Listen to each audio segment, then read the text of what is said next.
رسالت میں آپ صلی اللہ علیہ وسلم نے یہ کہا ہے کہ اللہ تعالیٰ نے حلالہ کرنے والے اور کرانے والے پر لعنت کی، اس لیے اس کا تو کوئی سوال ہی نہیں ہے، یہ بالکل حرام ہے۔ آخر کی اور جو علماء کرام جنہوں نے اللہ کو اپنی جان دینی ہے، وہ بھی تو جو لوگ حلالہ کی حمایت کر رہے ہیں وہ بھی تو بڑی ایمانداری سے اس پوائنٹ پر ڈٹے ہوئے ہیں، تو وہ کس پوائنٹ کی بنا پر اتنی شد و مت کے ساتھ حلالہ کی حمایت کرتے ہیں؟ نہیں، آپ بتائیں کہ ایک خاندان کو توڑنے سے کیا یہ بہتر نہیں ہے کہ ہم اس قانون کے ذریعے، حلالہ کے قانون کے ذریعے اسی سرکل میں آ کر دوبارہ ایک خاندان کو ری جوائن کر دیں؟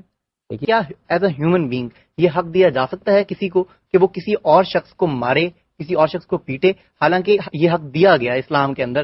صرف صحیح بخاری کی 5370ویں روایت کے مطابق جناب رفاع کرزی نے ایک عورت سے نکاح کیا اور اس عورت کو طلاق دے دی۔ ان خاتون نے ایک اور صاحب سے نکاح کر لیا۔ اب کچھ عرصے کے بعد وہ خاتون حضور کے پاس تشریف لے کر آئیں کہ میں اپنے دوسرے شوہر کے ساتھ نہیں رہنا چاہتی کیونکہ میرا دوسرا شوہر مجھ سے ازدواجی تعلق استوار نہیں کرتا۔ اس پر حضور نے جواب دیا، کہا جاتا ہے اس روایت کے مطابق کہ ایسا تب تک ممکن نہیں جب تک تم اپنے دوسرے شوہر کے ساتھ ازدواجی تعلق قائم نہ کر لو۔ تو کیا اس حدیث کی روشنی میں حلالہ درست ہے؟ کیونکہ امام ابو حنیفہ بھی حلالے کو مکروہ تحریمہ قرار دے کر جائز سمجھتے ہیں۔ دیکھیے، حلالے کو تو پہلے آپ الگ سے سمجھ لیجئے کہ وہ بالکل ناجائز ہے۔ حلالہ اصل میں سازش کی بنیاد پر کیا گیا نکاح ہوتا ہے۔ نکاح اور طلاق سازش کی بنیاد پر نہیں ہو سکتے۔ نکاح کرنا ہے تو ویسے ہی نکاح ہوگا جیسے نکاح ہوتا ہے، آزادانہ رضامندی سے ہوگا، سنجوگ قائم کرنے کے لیے ہوگا، یہ انہی مقاصد کے لیے ہوگا جو مقاصد شریعت میں قائم کیے گئے ہیں۔ یہ چیز اپنے پیش نظر رکھ کے نکاح کرنا کہ 1 یا 2 دن بعد طلاق دے دی جائے گی، یہ سازش ہے۔ اور اسی وجہ سے رسالت میں آپ صلی اللہ علیہ وسلم نے یہ کہا ہے کہ اللہ تعالیٰ نے حلالہ کرنے والے اور کرانے والے پر لعنت کی، اس لیے اس کا تو کوئی سوال ہی نہیں ہے، یہ بالکل حرام ہے۔ جو قرآن مجید نے بات کہی ہے وہ یہ نہیں کہی ہے کہ آپ حلالہ کر کے جائز کر لیں۔ قرآن نے تو یہ کہا ہے کہ اگر ایک بار طلاق دی، اس کو واپس لے لیا، 2-4 سال بعد پھر طلاق دی، اس کو بھی واپس لے لیا، پھر اس کے بعد کبھی طلاق دی ہے، تو جب ایک آدمی نے 3 مرتبہ زندگی میں اس حق کو استعمال کر لیا ہے تو اب یہ غیر مختتم تو نہیں ہو سکتا۔ اب اس کے لیے یہ پابندی ہے کہ یہ خاتون کہیں اور اپنی آزادانہ مرضی سے نکاح کرے گی، وہاں سے طلاق ہو جاتی ہے، پھر نکاح دوبارہ ہو سکتا ہے، یہ بات تھی۔ اس کو لوگوں نے حلالے کی صورت دے دی، جس کو نبی صلی اللہ علیہ وسلم نے اللہ تعالیٰ کی کتاب کے ساتھ کھیلنے سے مترادف قرار دیا۔ اس کی تو کوئی گنجائش ہی نہیں ہے، پہلے یہ سمجھ لیجئے۔ یہ جو روایت ہے، اس ساری روایت کو اگر آپ دیکھیں تو اس کے اندر اصل مسئلہ حلالے کا ہے ہی نہیں۔ اس میں یہ ہے کہ ایک خاتون نے آ کے اپنے شوہر پر ایک الزام لگایا ہے طلاق لینے کے لیے، اور اس میں یہ کہا ہے کہ لہو خطبہ، اس میں الفاظ جو ہے وہ یہ ہے جن کا ترجمہ میں یہاں نہیں کر سکتا ہوں، یعنی اس نے کہا کہ یہ اس قابل ہی نہیں ہے کہ میرے ساتھ کوئی تعلق قائم کرے۔ دوسرا شوہر۔ اس کے بعد ہوا کیا کہ انہوں نے، نبی صلی اللہ علیہ وسلم نے اس کے شوہر کو بھی بلا لیا۔ جب شوہر سے بات ہوئی تو انہوں نے پوری تفصیل بتائی کہ میں کس طرح ان کے ساتھ مقاربت کرتا ہوں۔ پھر اس کے بعد بچے آئے تو وہ بھی ملتے جلتے تھے، تو رسول اللہ صلی اللہ علیہ وسلم نے کہا کہ یہ کہاں سے آ گئے ہیں؟ تو یہ معلوم ہوا کہ اس خاتون نے ایک جھوٹ بولا ہے، اس پر حضور نے یہ کہا کہ اب تم نے اگر یہ جھوٹی بات کی ہے تو یہ سب کچھ اب کرو گی تو اس کے بعد ہی تمہارے مقدمے۔ ڈیٹیل آپ بیان کر رہے ہیں، یہ کہاں لکھی ہے؟ یہ سب روایتوں میں بیان ہوئی ہے، میں نے خود اپنی کتاب میں پوری روایت بیان یہ جو روایت آپ پوری روایت سنا رہے ہیں یہ کم از کم صحیح بخاری میں تو موجود نہیں۔ بخاری کا طریقہ یہ ہے کہ وہ بعض اوقات کسی روایت کو بیان کرتے ہیں، ایک جگہ پر ایک ٹکڑا، دوسری جگہ دوسرا ٹکڑا۔ میں نے یہ پوری روایت بیان کر دی۔ یہ ٹکڑوں کی شکل میں کیا پوری روایت صحیح بخاری میں موجود ہے؟ بخاری میں بھی ہے، مسلم میں بھی ہے، دوسری جگہوں پر بھی ہے۔ آپ اس کو اکٹھا کیجئے جب، تو اس سے یہ ساری حقیقت معلوم ہوتی ہے۔ اسی وجہ سے کسی حدیث کے معاملے میں رائے قائم کرنے کے لیے ضروری ہوتا ہے کہ اس کے تمام طرق اکٹھے کیے جائیں، پوری بات پہلے سمجھی جائے کیا ہے۔ روایات کے بارے میں تو قاعدہ یہی ہے کہ آپ پوری روایت کو پہلے جمع کریں گے۔ اس کی وجہ یہ ہے کہ لوگوں نے یہ باتیں بیان کی ہیں، کسی نے ایک جملہ بیان کر دیا، کسی نے 2 جملے بیان کر دیے۔ حدیث کو تو سمجھنے کا یہ طریقہ ہی نہیں ہے کہ آپ کسی ایک چیز کو لے لیں۔ لا ان اللہ المحلل والمحلل لہ، حلالہ کرنے والے پر بھی لعنت ہے اور کرانے والے پر بھی۔ خدا نہ خواستہ حلالہ کی حمایت نہیں کر رہے، بات یہ ہے کہ وہ کون سا پوائنٹ ہے آخر کی اور جو علماء کرام جنہوں نے اللہ کو اپنی جان دینی ہے، وہ بھی تو جو لوگ حلالہ کی حمایت کر رہے ہیں وہ بھی تو بڑی ایمانداری سے اس پوائنٹ پر ڈٹے ہوئے ہیں، تو وہ کس پوائنٹ کی بنا پر اتنی شد و مت کے ساتھ حلالہ کی حمایت کرتے ہیں؟ ان کا نقطہ نظر کیا ہے؟ حلالہ کی حمایت کوئی بھی نہیں کرتا، اس کو جائز بعض لوگ قرار دیتے ہیں، اور جائز قرار دیتے وقت اصل میں ایک قانونی ذہن ہے جس کا غلبہ ہوا ہے۔ وہ کیا ہے؟ وہ یہ ہے کہ اگر کسی مرد نے یا عورت نے عدالت میں کوئی آ کے بیان دے دیا ہے تو ہم ظاہر کو دیکھیں گے، ہمیں اس سے کیا دلچسپی ہے کہ اس نے سازش کی ہے یا نہیں کی۔ تو یہ قانونی زاویہ ہے جس سے چیز کو دیکھا گیا ہے۔ دین میں تو کسی چیز کو آپ کو دیکھنا ہوتا ہے اس کی حقیقت۔ جیسے پاکستان میں چلیں اور باقی اسلامی دنیا میں حلالہ تو چلو ہو گیا غلط، اب ایک طلاق یافتہ عورت، ایک مطلقہ عورت واپس اپنے پہلے شوہر سے رجوع کرنا چاہتی ہے تو اس کا کیا طریقہ ہے؟ اب اس کے بیک ڈراپ آف مائنڈ میں یہ تو چل رہا ہوگا نا کہ میں دوسرا شوہر کچھ عرصے کے لیے اس کے ساتھ تعلق قائم کرتی ہوں اور اس کے بعد میں واپس اپنے پہلے شوہر. بات یہ ہے کہ طلاق کا وہ طریقہ کیوں اختیار کیا جائے جس میں یہ نوبت آ جاتی ہے. آپ ایک طلاق دے کے بیوی کو فارغ کریں, اس کے بعد وہ جب چاہے نکاح کر 1 in a million کیس ایسا ہو گیا, پھر دوسری طلاق دے کے فارغ کریں, وہ جب چاہے نکاح کر سکتی ہے. یہ کیوں ہوا کہ ایک بار طلاق دی گئی واپس لے لی گئی, پھر طلاق دی گئی واپس لے لی گئی, پھر طلاق دی واپس لے لی گئی؟ یعنی یہ کیا چیز ہے؟ اگر آپ یہاں تک نوبت پہنچا دیتے ہیں تو پھر تو کوئی حق نہیں رہتا آپ کو کہ آپ واپس جائیں, پھر کھیل نہ بنائیں نکاح اور طلاق کو. یہ اس صورت میں مطلقہ عورت اپنے پہلے شوہر کے پاس اگر جانا چاہے تو کیسے جائے؟ پہلی طلاق کے بعد جا سکتی ہے, دوسری کے بعد بھی جا سکتی ہے, تیسری کے بعد اگر جانا چاہے. تیسری کے بعد کیوں جانا چاہے گی؟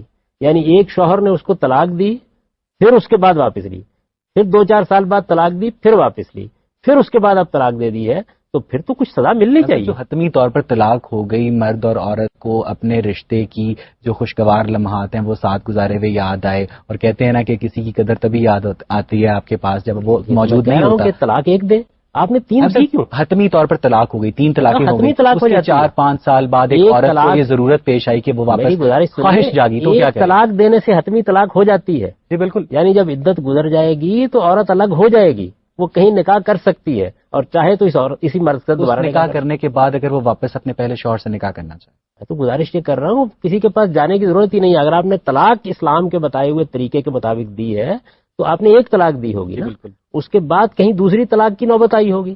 تو طلاق دینے کے بعد اگر عدت گزر گئی ہے اور آپ نے ایک طلاق دی ہوئی ہے جو طلاق دینے کا صحیح طریقہ ہے, تو کوئی حلالے کی ضرورت نہیں ہے, جب چاہے عورت نکاح کر لے. دیکھیے بات یہ ہے کہ پہلے ہم ایک خلاف ورزی کرتے ہیں, ایک قانون کو توڑتے ہیں, ایک وقت میں 3 طلاق دیتے ہیں, اس کے بعد حلالہ کرانا شروع کر دیتے ہیں. یعنی نہ صرف ایک وقت میں 3 طلاقیں دینا غلط ہے بلکہ اس طرح کے نتیجے میں حلالہ کرنا بھی غلط ہے. ظاہر بات ہے کہ یہ ایک غلط کام کو ہم دوسرے غلط کام کے لیے کیسے دلیل بنائیں. آئلی قوانین, فیملی لاز نافذ کیے گئے جن میں کیا کہتے ہیں ایک ہی نشست میں 3 طلاقیں دینے کی شدید مخالفت کی گئی. مولانا ابوالعلا مودودی نے ان قوانین کی اس زمانے میں بہت حمایت کی اور ان کا ترجمہ حقوق الزوجین نامی کتاب سے بھی کیا. بعد میں پتہ نہیں کچھ سیاسی حالات نے کچھ شاید ایسا پلٹا کھایا کہ انہوں نے طلاق ثلاثہ بیک مجلس یعنی ایک نشست میں 3 طلاقوں کی حمایت شروع کر دی. تو میم صاحب آپ کا کیا خیال ہے کہ جو علماء کرام کا سٹانس ہے وہ بدلتے ہوئے سیاسی حالات کے مرہون منت ہوتا ہے؟ اس میں تھوڑا سا آپ ریکارڈ درست کر لیجئے, حقوق الزوجین اس زمانے میں نہیں لکھی گئی, یہ تو قیام پاکستان سے پہلے لکھی گئی. 1929 میں مصر میں لاز آئے نا, تب یہ کتاب لکھی گئی, تب یہ کتاب لکھی گئی تھی. اس زمانے میں مولانا سید ابواللہ صاحب مودودی کا نقطہ نظر مختلف تھا, بعد کے زمانوں میں ان کے نقطہ نظر میں تبدیلی آتی چلی گئی.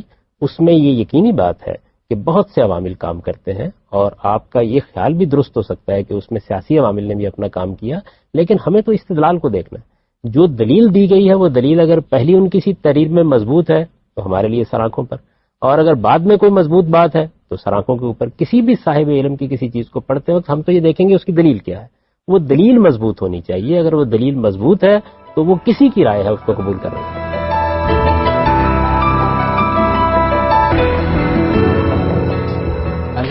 جب مولانا مودودی نے ایک نشست میں 3 طلاقوں کی حمایت کی تو انہوں نے یہ کہا کہ میں اسے اب اس لیے درست کہتا ہوں کہ حنفی علماء کے نزدیک یہی درست ہے.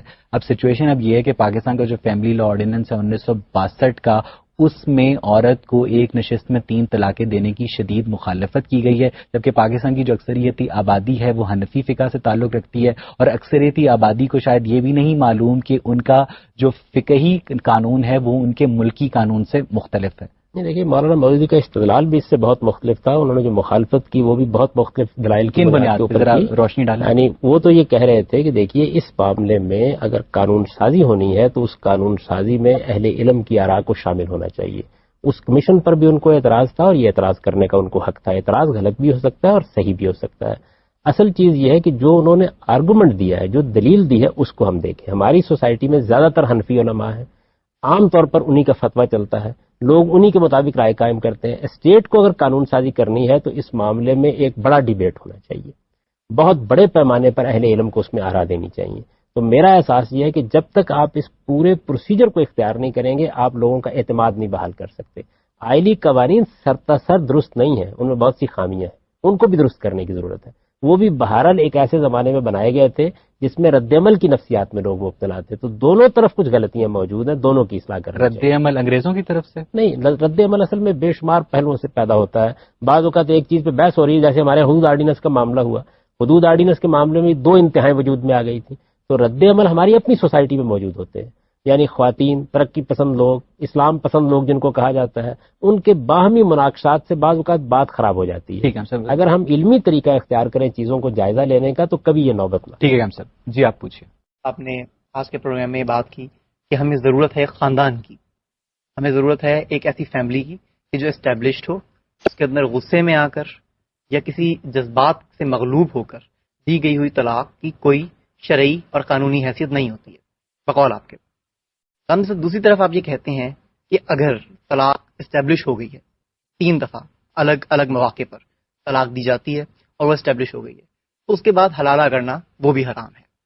تو غامدی صاحب آپ بتائیے کہ آپ کے اس آرگومنٹ سے یا اسلام کے اس سرکمسٹانس سے کیا خاندان ٹوٹتا نہیں ہے؟ یہ خاندان کو توڑ رہا ہے، یہ خاندان کو بکھرا رہا ہے، یہ خاندان کو قریب نہیں لا رہا. اگر وہ عورت اور وہ مرد یہ چاہتے ہیں کہ وہ دوبارہ اکٹھے ہو جائیں اور اسی خاندان کو آگے لیڈ کریں تو ان کا یہ حق تو اسلام نے ختم کر دیا.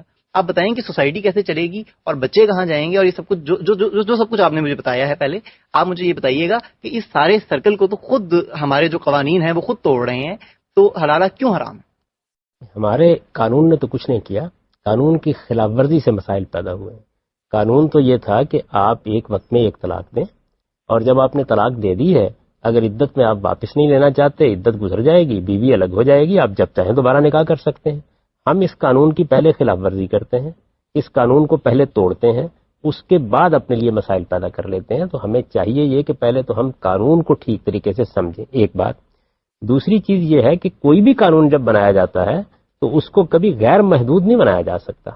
یعنی آپ طلاق کا اگر حق دے رہے ہیں تو اس کو بھی کھیل نہیں بننا چاہیے. ہر آدمی کو جو مسلمان ہے یہ ایجوکیٹ کرنا چاہیے کہ دیکھو تمہیں زندگی میں 3 حق دیے گئے ہیں، ان کو سلیقے سے استعمال کرنا.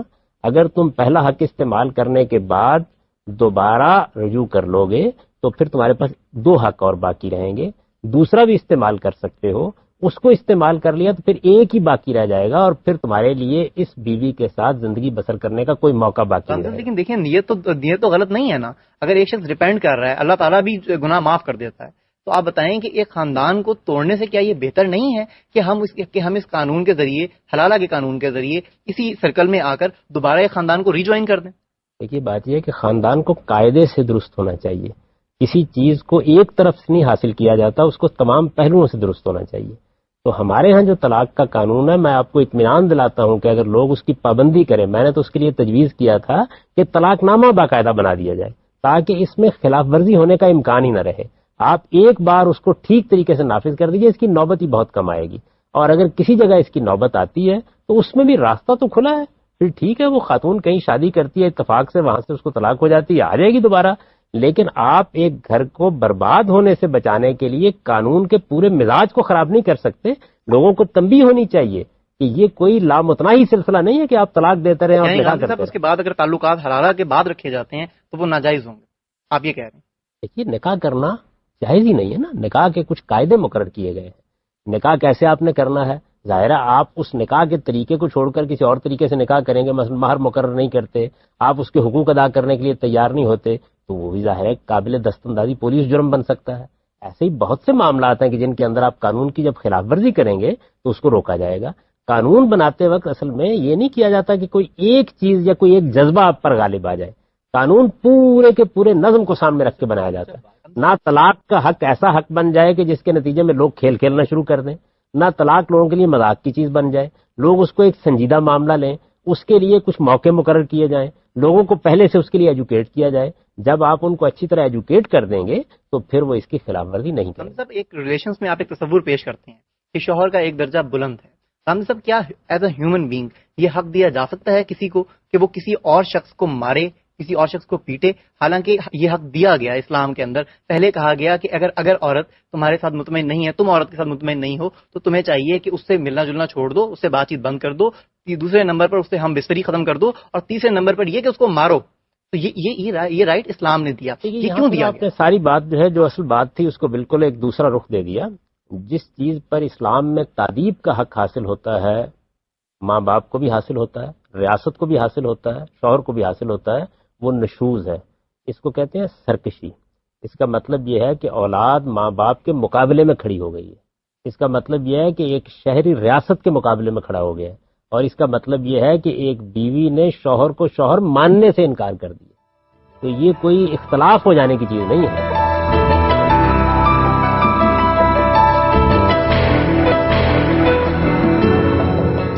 ایسا نہیں ہو سکتا کہ حلالہ کا قانون اپنی اسپرٹ میں ایز اے قانون درست ہو اور جس بات پر آپ تنقید کر رہے ہیں وہ درست قانون کا غلط استعمال؟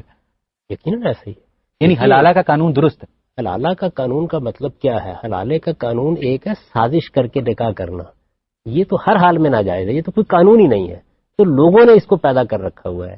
ایک چیز یہ ہے کہ 3 مرتبہ طلاق کا حق آپ نے استعمال کر لیا، اس کے بعد کیا پروسیجر ہے؟ صاحب یہی ہم بار بار آپ سے پوچھنے کی کوشش کر رہے ہیں کہ 3 دفعہ طلاق دینے کے بعد جب حتمی طور پر میاں اور بیوی میں علیحدگی ہو چکی ہے، بیوی کسی اور کے نکاح میں جا چکی ہے، تو وہ واپس اپنے پہلے شوہر کے پاس کیسے جا سکتی ہے؟ اسی صورت میں جبکہ جس طرح طلاق ہوتی ہے طلاق ہو.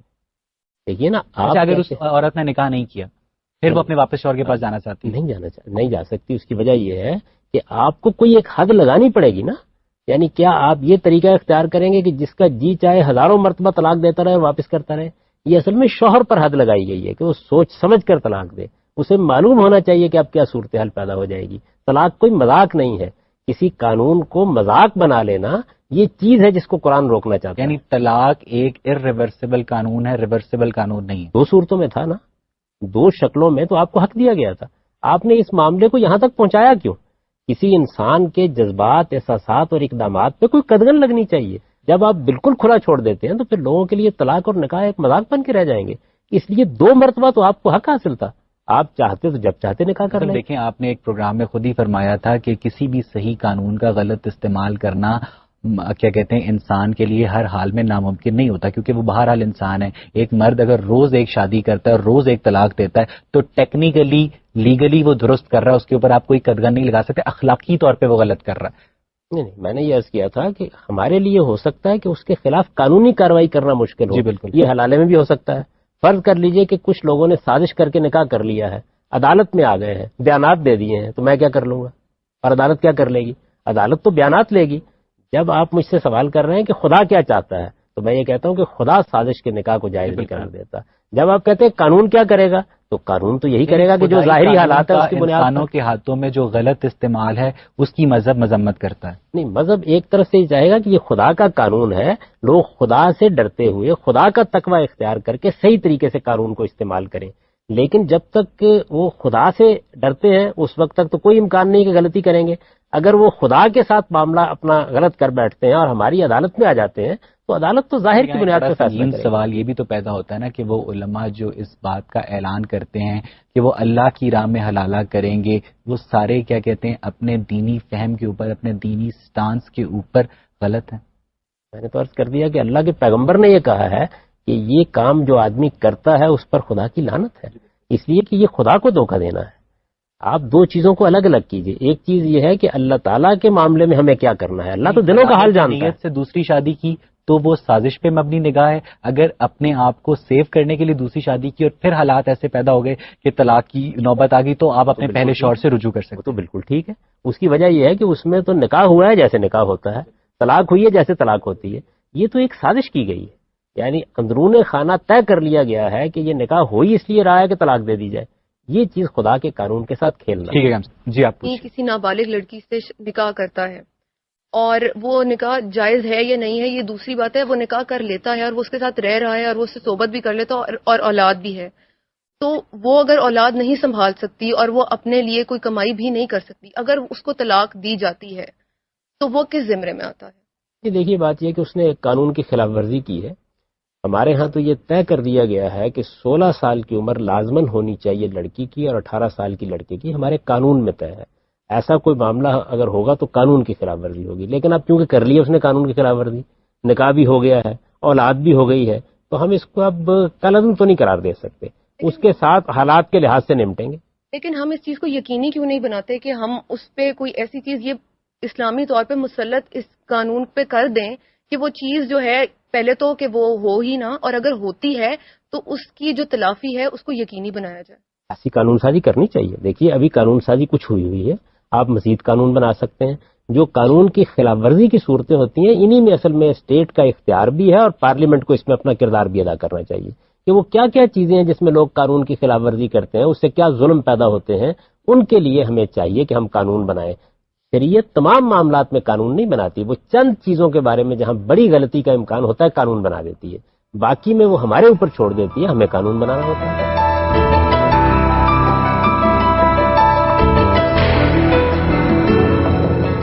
قانونی طور پر پروویژن یہ ہے کہ جو لڑکی کی شادی سے کے لیے کم از کم عمر ہے وہ 16 برس ہوگی اور لڑکے کی جو شادی کے لیے کم از کم عمر ہے وہ 18 برس ہوگی ہمارے قانون کے مطابق۔ جب ہم اسلامی تاریخ کا مطالعہ کرتے ہیں تو ہمیں اس میں ڈیویشنز بھی نظر آتے ہیں، ہم اس بحث میں نہیں پڑتے۔ بات ہو رہی ہے طلاق پہ۔ سورہ طلاق کی 4 آیت کے مطابق ان عورتوں کے لیے بھی عدت کی مدت 3 ماہ ہے جن کو ابھی ایام آنا شروع نہیں ہوئے۔ اب چونکہ ایسی خواتین یا لڑکیاں نابالغ ہوتی ہیں تو کیا مذہب اس آیت کی روشنی میں نابالغ لڑکیوں سے شادی کی اجازت دیتا ہے؟ اور پھر اس صورت میں اس 16 سال کی لڑکی والے قانون کا کیا ہوگا؟ نہیں، اس پہ جو الفاظ ہیں وہ ہیں واللہ لم یحزنا، یعنی وہ اس عمر کو تو پہنچ گئی ہیں لیکن اس کے باوجود ایام نہیں آئے۔ اس کا صحیح ترجمہ یہ ہے، ہم سب جن لوگوں نے مولانا فتح محمد جالندری نے یہی ترجمہ کیا ہے، پیکٹال نے یہی ترجمہ کیا ہے، یوسف علی نے یہی ترجمہ کیا ہے۔ اس ترجمے پر جن لوگوں نے تنقید کی ہے ان کو بھی پڑھ لیجیے، اس میں جو الفاظ استعمال کیے گئے ہیں وہ یہ ہیں واللہ لم یحزنا۔ عربی زبان سے جو آدمی واقف ہے وہ یہ جانتا ہے کہ لم یحزنا جب آئے گا تو اس کا مطلب یہ ہے کہ عمر آ گئی، موقع آ گیا، اس کے باوجود ایام نہیں آئے، تو اب کیا کیا جائے؟ یہ ظاہر ہے ایک عامت الورود صورت ایسا ہوتا ہے بعض اوقات کی عمر ہو جاتی ہے لیکن ایام نہیں ہوتے، اس میں پھر کہا گیا کہ 3 مہینے کی مدت کافی ہے، اس کو 3 مہینے کی مدت میں تبدیل کر دیا گیا۔ یہ بات ہے جو قرآن مجید نے کہی ہے، اس سے چھوٹی عمر کی شادی کے لیے استدلال کرنا ٹھیک نہیں۔ جو آپ نے واقعات کی مثالیں دی ہیں تو دیکھیے ہر سوسائٹی کے اندر کچھ رسوم رواج ہوتے ہیں، یہ موجود رہتے ہیں۔ قانون سازی اسی لیے کی جاتی ہے کہ رسوم اور رواج میں جہاں خرابی ہے اس کو دور کیا جائے۔ اچھا، بعض حالات میں ایک رواج ایک صورتحال میں ٹھیک ہوتا ہے لیکن تمدن کی تبدیلی کے ساتھ اس کے بارے میں قانون سازی کرنے کی ضرورت پڑ جاتی ہے، تو قانون سازی کا حق کس سے سلب نہیں ہوتے؟ دین کے احکام ابدی ہوتی ہیں، دین میں ایسا کوئی حکم دیا نہیں گیا۔ دیکھیے دین کے احکام اور چیز ہے، واقعات بالکل اور چیز ہے۔ دین میں تو قرآن مجید نے واضح کر دیا اس بات کو کہ نکاح کی عمر کو پہنچنے کے بعد نکاح ہونا چاہیے۔ جب یہ بات اصول کے لحاظ سے واضح کر دی گئی، اب اس کی خلاف ورزی نکاح کی عمر کیا ہے آئیڈیل عورت کے لیے؟ دیکھیے اس سے ہر آدمی واقف ہے۔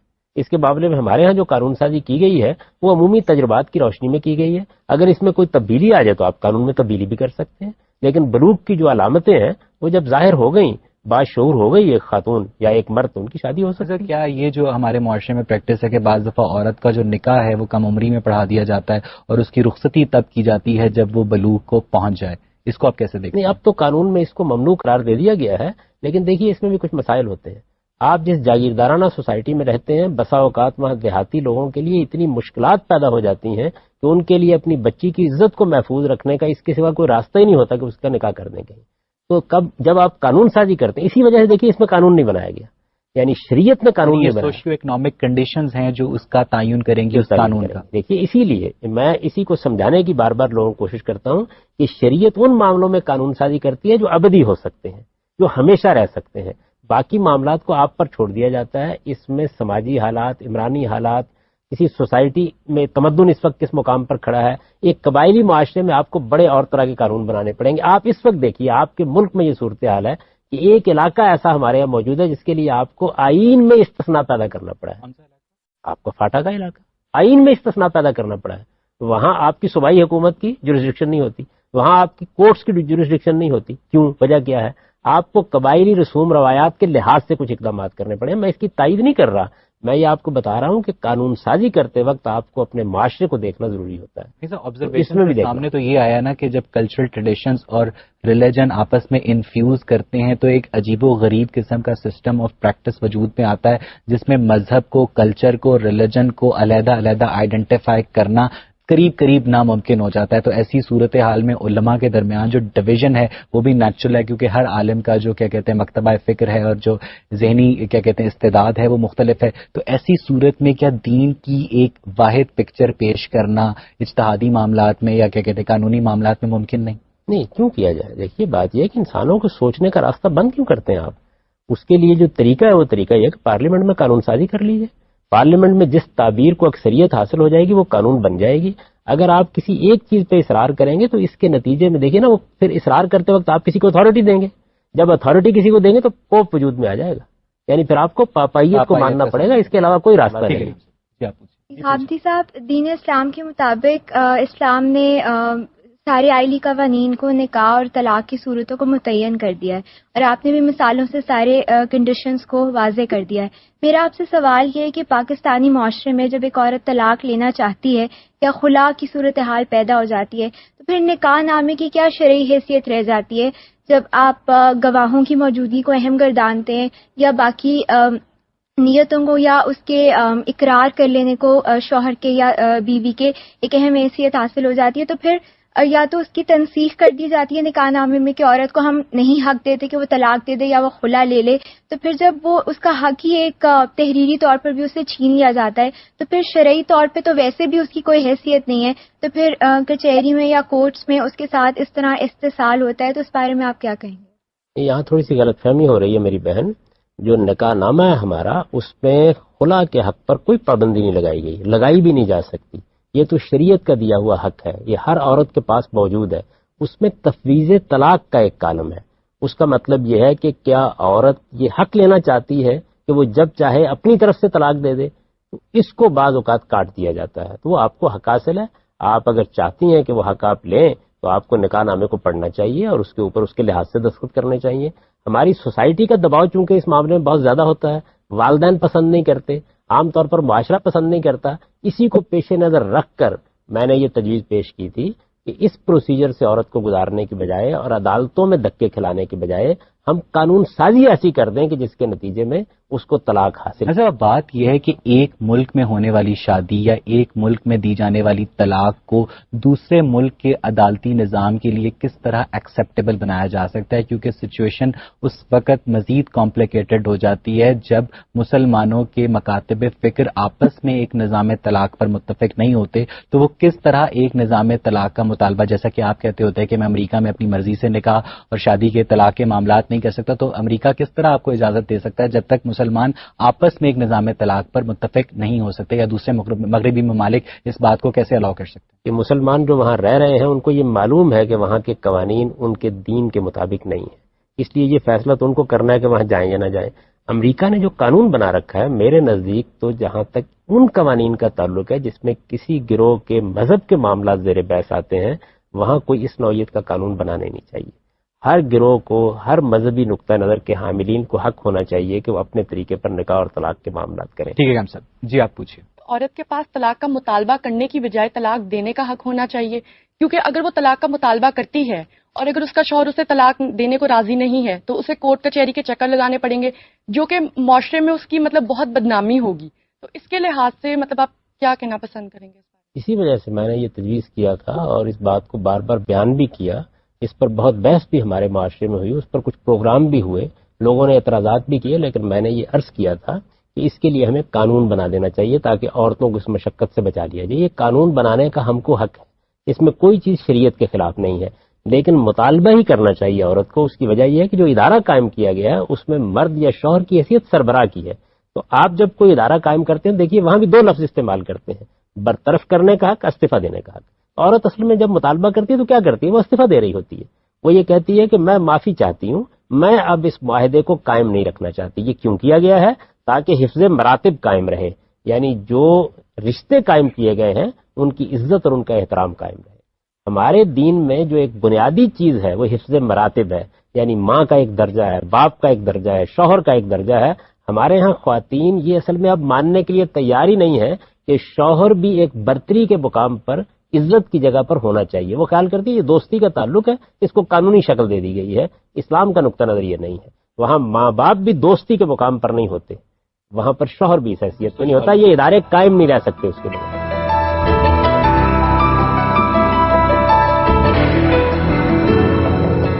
حامدی صاحب، ایک واقعہ ہے کہ ثابت بن سیب کیس کی بیوی ایک دفعہ حضور پاک کے پاس آئیں اور انہوں نے کہا کہ میں اپنے ہسبینڈ کے ساتھ، شوہر کے ساتھ رہ نہیں سکتی کیونکہ مجھے ان کی شکل نہیں پسند۔ تو حضور پاک پھر ثابت بن کیس کے پاس گئے اور انہوں نے ان کو یہ واقعہ بیان کیا، اور پھر اس کے بعد جو تھی بلکہ ثابت بن کیس ان سے صاحب بہت محبت کرتے تھے اپنی بیوی سے، لیکن پھر بھی انہوں نے حضور پاک کے کہنے پہ علیحدگی اختیار کر لی اپنی بیوی سے۔ تو جہاں اسلام علیحدگی شکل